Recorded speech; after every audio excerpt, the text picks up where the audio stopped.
Well, I'm very, very pleased to be here tonight. Managed to get over Shap Summit where the snow was beginning to fall, and there wasn't very much when I got over it, so that was really nice. Yesterday, when I was speaking, I got cut off after 2 moments on Zoom, so bad luck. Tonight you get me live. You have to listen to everything I say, but it's not very long.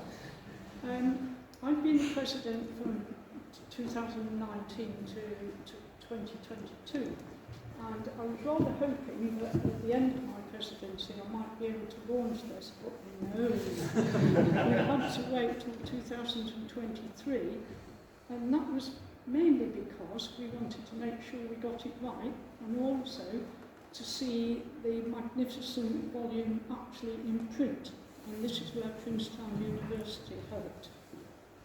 I hope you think it's worth it. This is the first time I've seen it. I suspect it's the first time a lot of you will have seen it tonight. I'm sorry you can't all go home with one. It's quite heavy. But hopefully most of you have ordered one. During my presidency, I didn't get to do the things that you would normally do as a president, which was to go and meet people in the field, and at meetings, indoor meetings, and to get to know a lot more of you than I already do. So we were quite restricted during that period, and hopefully we're moving on from there now. But this is when I found plants even more important and vital to me.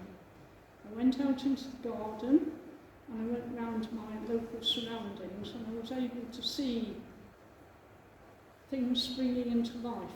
It was in March, and luckily it was a nice warm period, and we were all allowed to go out and walk for just about an hour, and then a bit longer. So seeing them really delighted me, and it made me realise how important they were to me, and I know a lot of other people said that too. You know, they didn't have to be botanists to see a bright yellow dandelion. You know, it was just a sign of life. I feel we must look after them, and we've got to ensure their survival so that they can help us.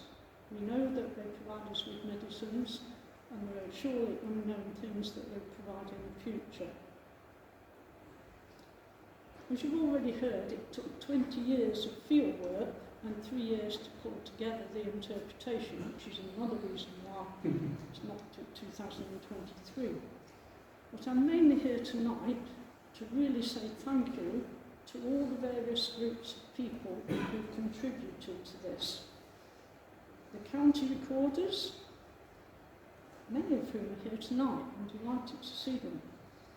The thousands of field botanists throughout Britain and Ireland, past and present, we've lost a few during the time, sadly, who recorded in all weathers and in all terrains, and to provide us with the many millions of records that make up the atlas. We want to thank the taxon referees. And taxon is a species, a hybrid or subspecies, because they helped the recorders with the determination of the more challenging groups of taxa. I'd like to thank the editors, the authors, the main people here, Pete Stroh, Kevin Walker, Tom Humphrey, Holly Pescott and Richard Birkman. But also all the volunteer authors who helped write the species account, because there are many more people who've contributed, as you'll see when you get to read it. We'd like to thank David Roy at the Biological Records Centre. The Botanical Records Centre is organised and funded by the UK Centre for Ecology and Hydrology and the Joint Nature Conservation Committee. They've been pivotal in the analysis of the Atlas dataset and the design from Atlas 2020 website. So the actual printed volume was produced, as I said, by Princetown University Press with 4,000 printed copies. So get yours soon. The advantage of getting Princetown to help us was that they are a worldwide publisher. So we hope that not just botanists in Britain and Ireland will see this, but we hope it might be found on the other side of the world. At Princeton University Press, we want to thank Robert Kirk and the design team, Rob Still, Andy Squash. Oh, we're going the wrong way, sorry. Oh dear, I'm jumping slides. You just have to listen to Rob Still, Andy Swash, sorry, not Swash, and Martin Jones, who throughout the process of steering the book to publication were endlessly helpful, hard-working and professional. We also want to thank our funders. Can I go back? No. Oh dear. Our funders, right. And there's a list of these, both organisations and various individuals who donated generously and supported this outstanding achievement.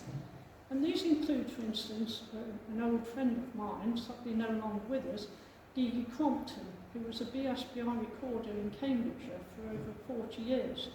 And her generous legacy helped us to ensure that the Atlas would see the light of day, as it now has done. Thank you all very much for coming tonight. I mean, it's so much better to do this live than be cut off by Zoom after mid-sentence. I'd like to invite Simon, Hill and Phil Holdsworth to step across, because we do appreciate the help that we get from the University Botanic Gardens. So they're going to get, as far as I know, the first copy of the Atlas. Very special.